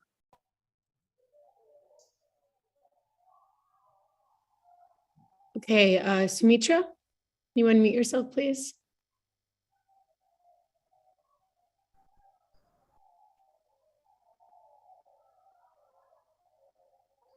Hi, sorry. Can you hear me? Yeah, hi, good evening. First of all, thank you for letting me speak. Yeah, and I, as a parent of a D2 child, am very much in favor of screened middle schools. I think Mayor Banks, he pointed out correctly that the kids who are putting in the hard work for so many years, they deserve to be, they deserve to have an opportunity to select their schools. And I think that's to that point I'm talking about. What people, don't understand is that a child does not just suddenly get good grades in the 4th grade or in the 3rd grade. This is an effort that the parents have to undertake for many, many years. And some kids are good at sports, and so be it. Like they chase their sports dreams. Some children are gifted in singing and dancing, and then they chase their dreams and they have opportunities for that. Some kids have IEP and then they have seats for that, and then some people have ICT and then they have seats for that. So gifted and talented should be just like everybody else. Everyone should have the opportunity. Like, I don't know why people just keep saying we should take away this opportunity. I don't get the reasoning behind it, to be honest. And I think that it's quite sad that you want to take away opportunity from some kid. It's like me saying, well, we should just remove all the IEP seats, or me remove all the ICT seats. How would that parent feel if someone goes around saying that, right? Like, no, we want to give opportunity for those kids, and we want to give opportunity for the kids who are really excelling at their academics. We want to reward those kids. We don't want to hold them back. This country needs robotic engineers. It needs STEM, more people in STEM. It needs people who can code. That's what the United States needs. by saying that we don't need that, we shouldn't have that. So yes, to the superintendent Kelly McGuire, we definitely as D2 parents want screen schools, and like everybody else said, there should be options. If people want to have partially screened or zone schools, those are all great options. We should not take away an option, is what we are trying to say. And I said, like, as I proposed this as well in the prior meetings, please look at the consideration of having lower lab to be a lower lab middle school as well, or a middle school lab school for accelerated learning. This is a big gap in District 2, which should be filled. Thank you. Thank you so much, Sumitra. Craig Slutskin, can you unmute, please? Thanks, Robin. Can you hear me? Okay. So first of all, I agree completely with the last speaker, and I think it was part of one of the resolutions that was approved in September about lower lab becoming a K through 8 school. I think that does make a whole lot of sense for a lot of reasons. But my point, what I want to say tonight is, if you want a lottery school, go for it, and keep Kelly McGuire responsible for keeping that school excellent. That's his job, and I'm sure he's more than capable of writing his principles and making sure that every unscreened school is a top-notch school in this district. But what you want for your child and what you feel your child needs shouldn't dictate what's right for my family. Again, I agree in having several choices. Some folks value different things. Different folks value different things. Some value geography. Some value academic rigor. Some value more the social emotional aspect, and that's okay. So we do need to make sure that the unscreened schools are balanced geographically. No student should be forced to travel long distances at all. It should never be a requirement to get a good education. But meritocracy is not a 4-letter word. We should be celebrating achievement. A lot of things, even at the elementary school level, is based upon achievement, and that's okay. That's the way we can encourage and motivate our students.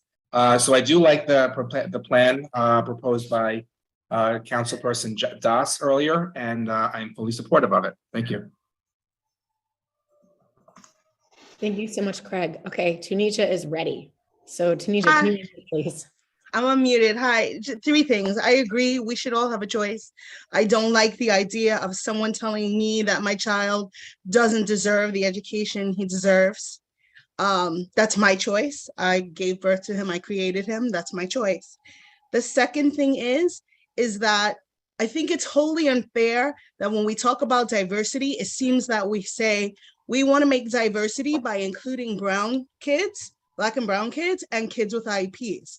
There are other ways to include these children without lowering standards. It makes it seem as though you cannot have diversity without lowering standards. There are plenty of children of color and plenty of children with IEPs who are twice exceptional and can do just as well without standards being lowered.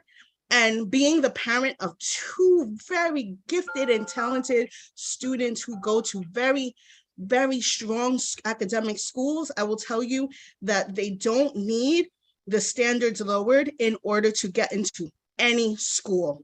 That's number 2.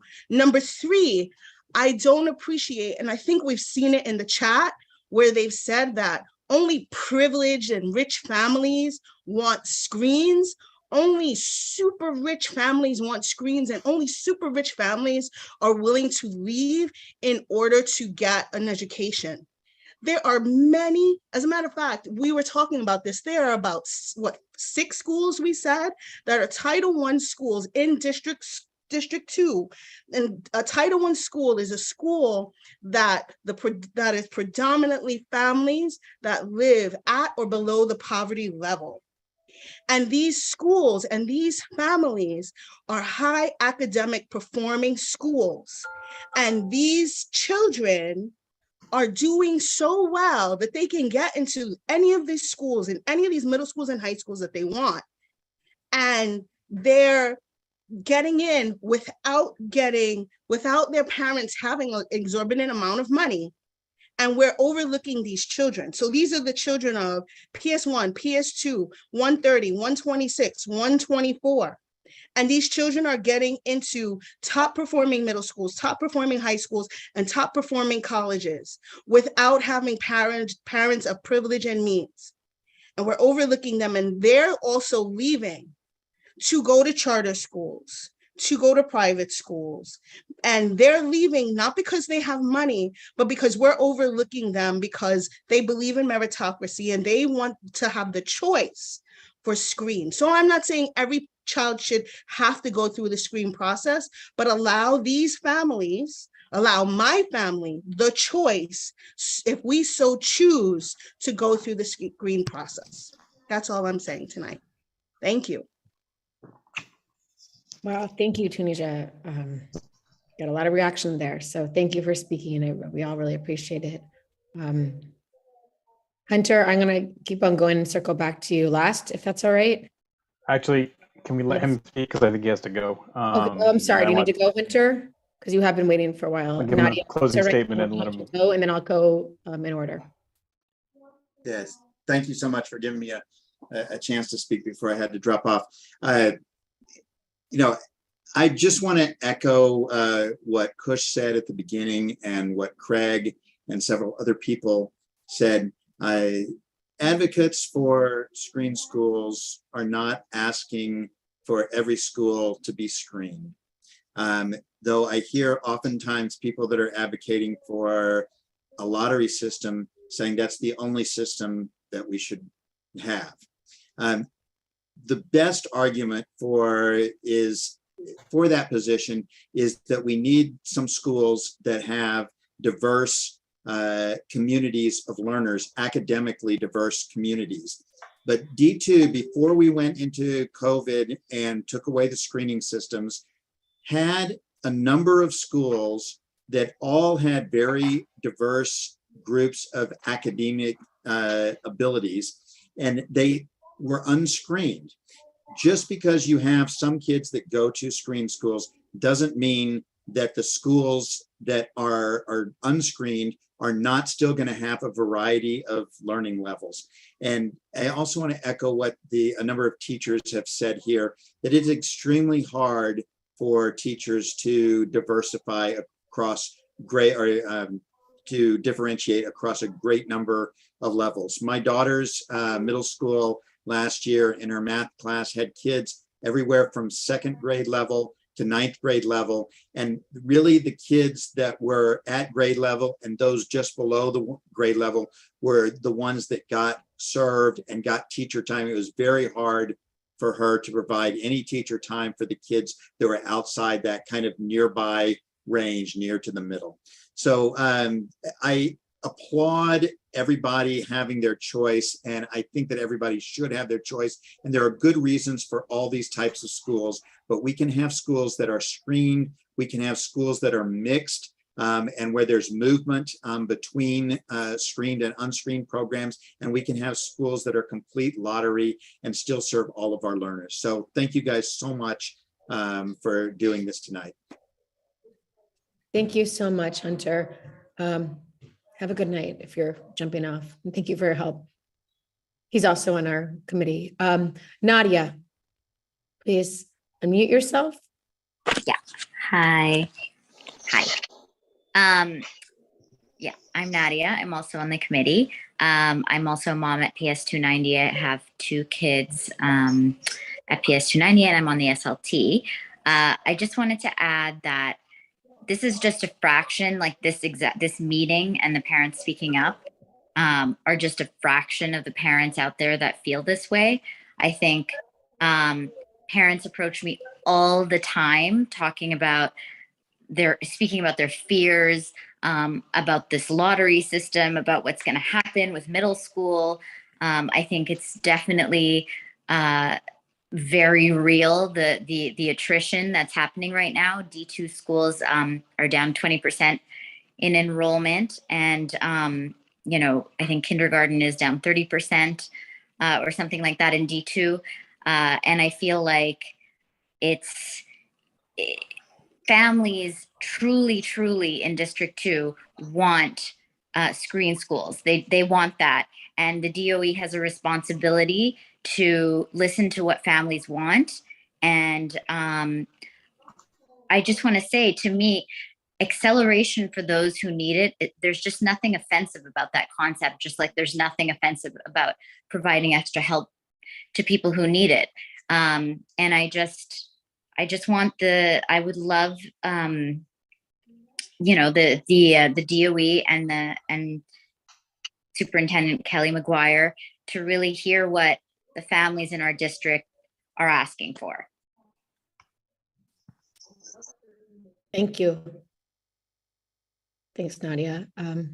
Benjamin Richardson, can you please unmute yourself?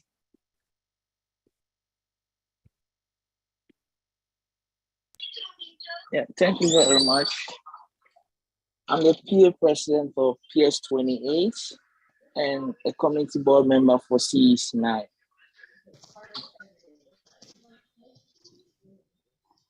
Can you hear me? Yeah, we can hear you. I think this lottery system, I disagree as a council member to the District 9.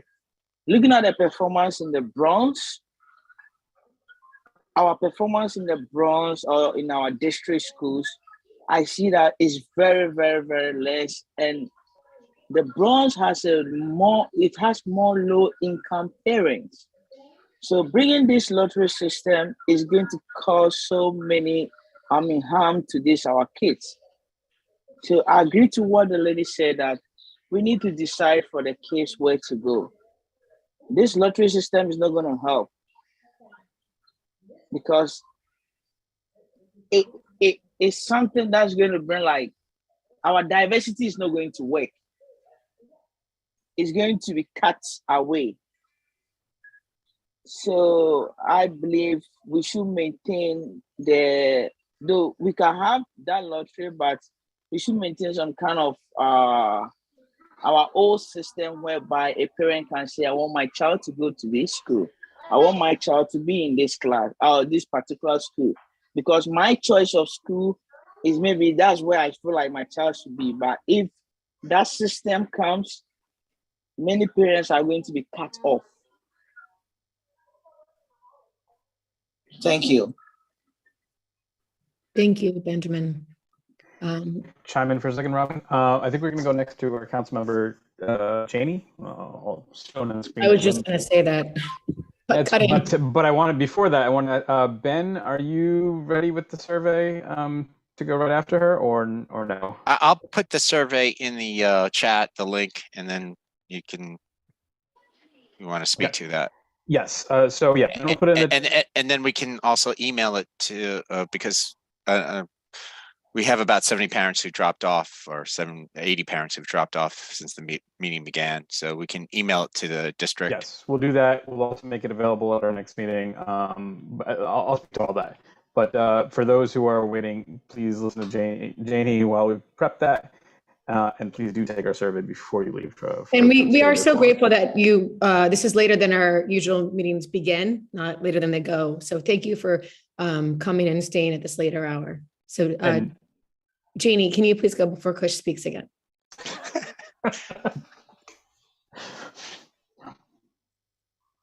Is she unmuted? Hold on. Janie, you're muted. You have to You're make her muted. a co-host, I think. Can you hear me now? Yes, we can hear you now. Okay, sorry about that. I'm on CECD2. I have 3 kids, 2 of whom are still in the New York City schools. I left the New York City public school system in high school because I wasn't given a choice that made sense for my child. So I am a data point in all the statistics. I'm very supportive of the New York City's public school system, but I wasn't given a choice that made sense. You know, a lottery system doesn't allow families to have any control in this process. You know, our taxes fund city schools. We spend over $25,000 per pupil, and all I get is a lottery number. It just, it just doesn't seem right. Parent input is so important. You know, whether you support screens or actually, there has to be a system where parents feel like they have more control where their kids go to school. That's it. Thank you. Lisa Marks, and Janie, thank you for sharing. Janie shared her story before. And despite all the time and effort she's put into working on the CEC, her son was placed into a high school that was not even any of his top 12 choices. So he was unmatched. Lisa Marks. Lisa, can I chime in before you for a moment, just because the survey was posted, and I just want to highlight a couple of differences from the last survey, if you don't mind. Thumbs up, thumbs down. So let me just share a screen. Ben just posted the link to the survey. In the survey should be everything that was included in Superintendent McGuire's survey, except we also added some additional questions. I wanted to highlight some of them. Give me a moment to share my screen.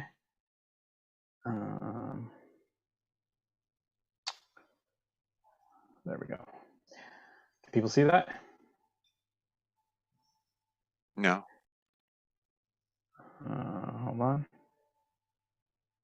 Bear with me.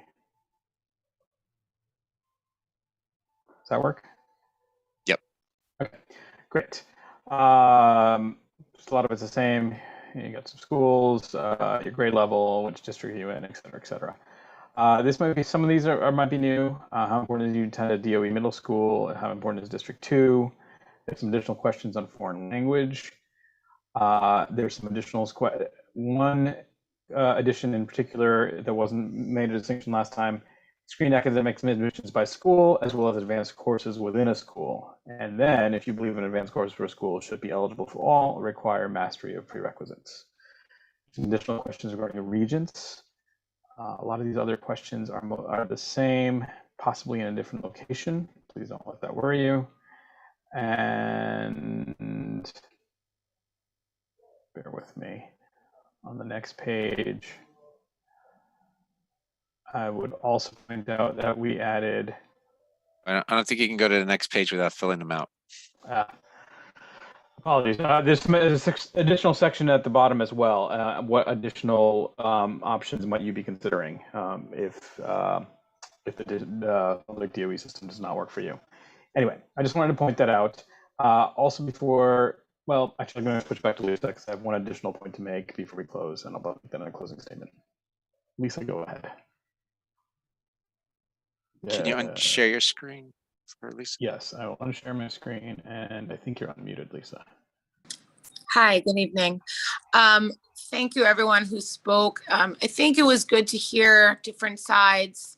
And I think like at this point, it's kind of obvious and we know what's going to happen because the chancellor has already made the announcement that screens are coming back in some form.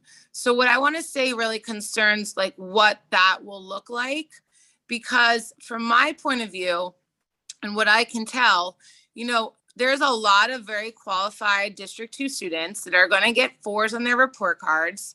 And how are we going to differentiate and distinguish one student from another when we're going to get thousands of kids getting 4s on their report cards?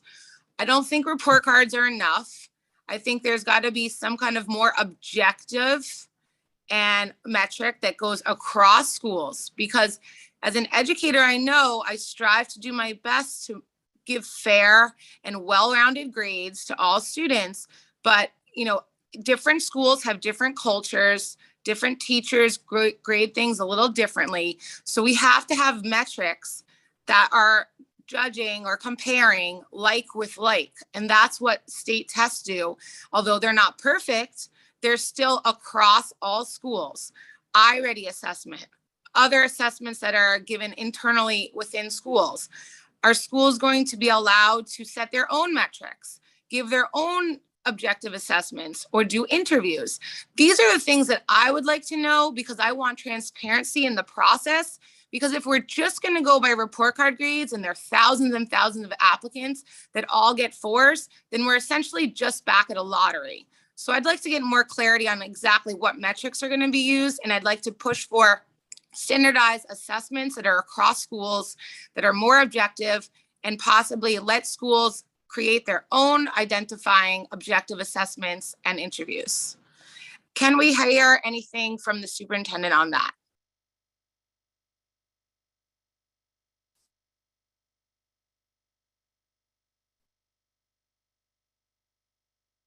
You want to take that, Kelly, or do you? No, I'll just say that the central office has laid out the criteria that can be used for a screen, which is a composite of fourth grade scores. And so that's a decision that's been made centrally. I guess so. So can state tests also be used? The press release indicates that it is only fourth grade scores. Can I follow up and just ask, what is a composite score? An average. An average. And which report card are they going to be looking at? The first marking period, the second marking period, the third marking period? Yeah, again, there's more information that I think would be useful. And again, I'm getting some things from the enrollment office that I think will be helpful in explaining this, which I'll share at the CEC meeting on Tuesday. But the end of year grade is what would be looked at if there were a screen. Yeah, I think Kelly may need to be cautious here, but in representing the DOE. But I would say, I'll go out on a limb and say, historically speaking, it's been end of year fourth grade, and when they're talking about composite scores, they're usually talking about ELA, math, social studies, and science. That's usually that's what I'm led to believe. But I do agree there probably could be some additional clarity, which I hope is forthcoming. I'd like to add before you continue on. I just want to add to one thing Tanisha said. I didn't hear her mention PS33 when she was talking about some really amazing schools. Everyone knows I feel very strongly about PS33, but it is I'm sorry. It's an extremely diverse school, and it's not an affluent school, and it's not. Many of us have stuck with the program. And many of us have not had a chance to leave. And historically, we've sent so many students on of every socioeconomic background, every color, every language speaking to really competitive middle schools. And it's really tragic to see that change with lottery and to see students who can't afford to leave to have their potential zapped by a decision that made by the DOE, which is supposed to be looking out for their education and their future. And it's insulting to them. So I just want to add that on to what you said, Tanisha. Kush, take it away.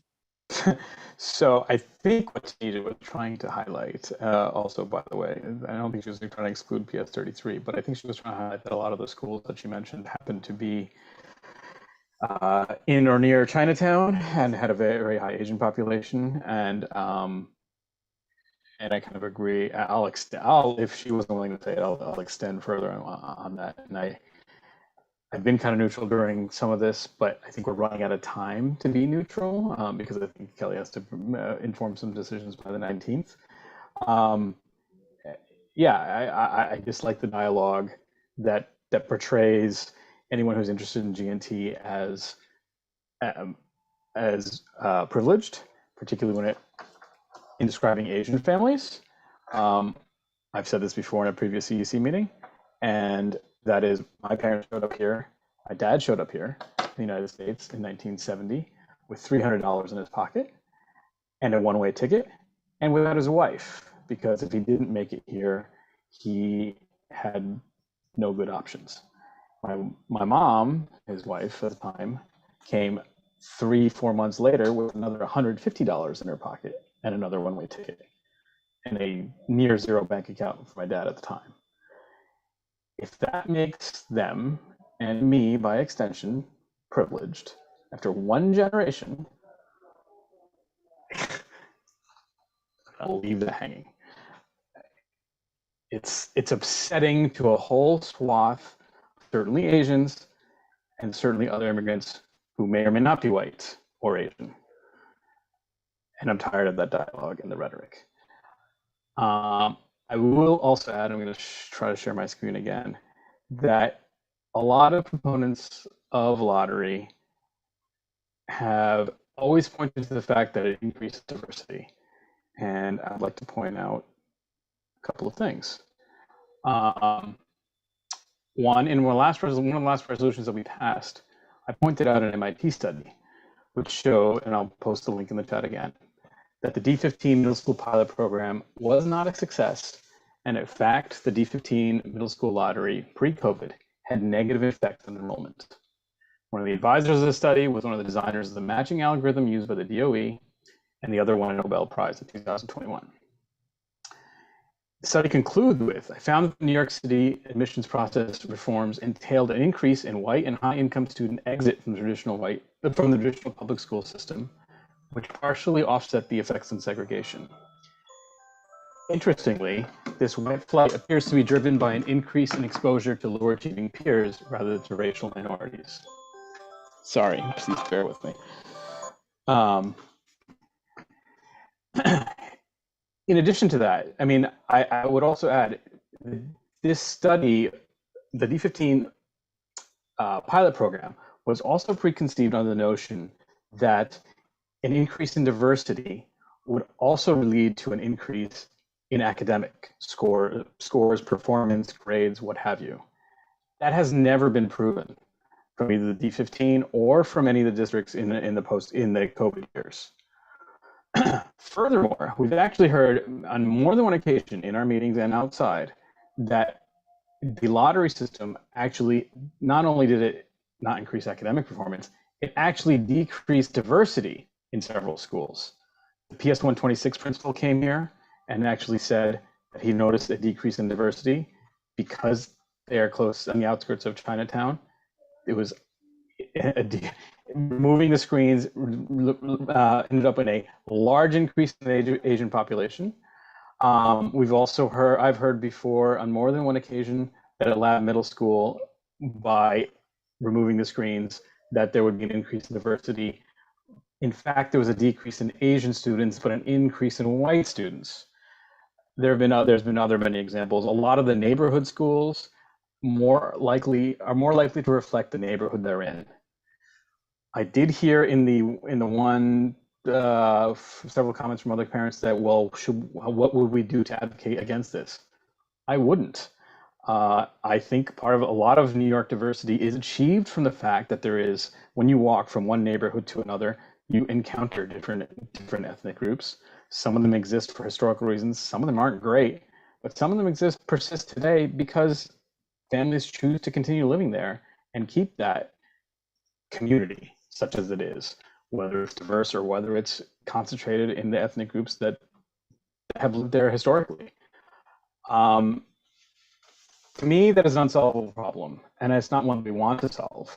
If we want neighborhoods to exist and have some cultural identity by those neighborhoods in New York City. And I think any family, any student has the right to have a school close to them if that's what they choose. And if they want to travel to get something different, or something specialized, whatever those specialized needs might be, they also have a right for that. So again, I revert to my original thought, which is something that's likely to be proposed in the next CEC meeting, and that is, why not a wide variety of choice? Why not lottery for those who want it? Why not fully screened schools for those who want it? Why not large schools that have advanced academic programs? And we should discuss whether or not those should have prerequisites or not. Why not dual language programs for those who want it? Why not give D2 the diversity of choice it once had to retain families by providing this choice? And why should any group deny another group of the choice that they want?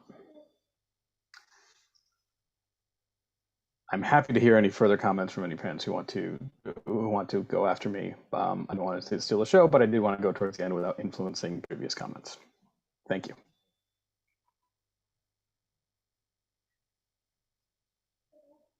Thank you, Kaushik. Is there anyone else who wants to speak?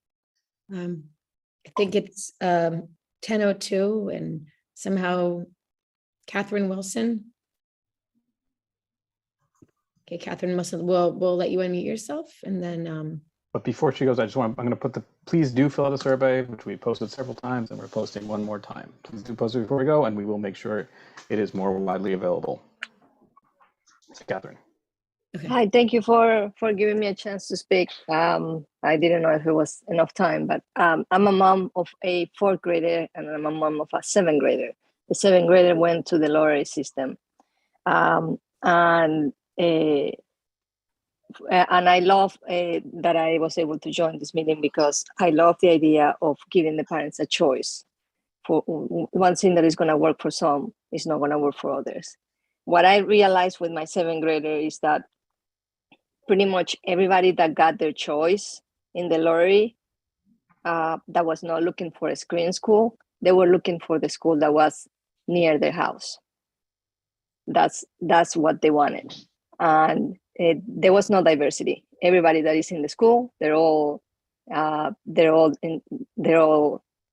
parents that are in their area. If they are in Chinatown, they are all Chinese. If they were all uptown, they were all whites or it doesn't matter what type of ethnic or whatever it is. It was just that is the way the system worked because that is what the parents were looking at. I do want to say that I hope that we are given the chance of selecting what do we want to do for our kids and give them the chance to select their school that they want. Because I mean, like right now, there are all these open houses and I'm trying to keep my kids to my 4th grader to go and look at the schools. And he's like, what do you want me to go for a school if the system is going to be a lottery where I do not get to select what I want to go? It's all done for locked. And then when I'm trying to ask him to please do his math work or his any math, any work, he's like, why do I need to do anything if they're not even going to look for that when I go for middle school in the next process? So I hope that we are giving the chance, and thank you for giving me the time to talk tonight.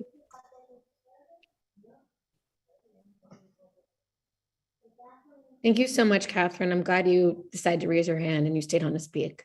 It's really great to hear from everyone. And I really enjoyed hearing so many parents speak out tonight.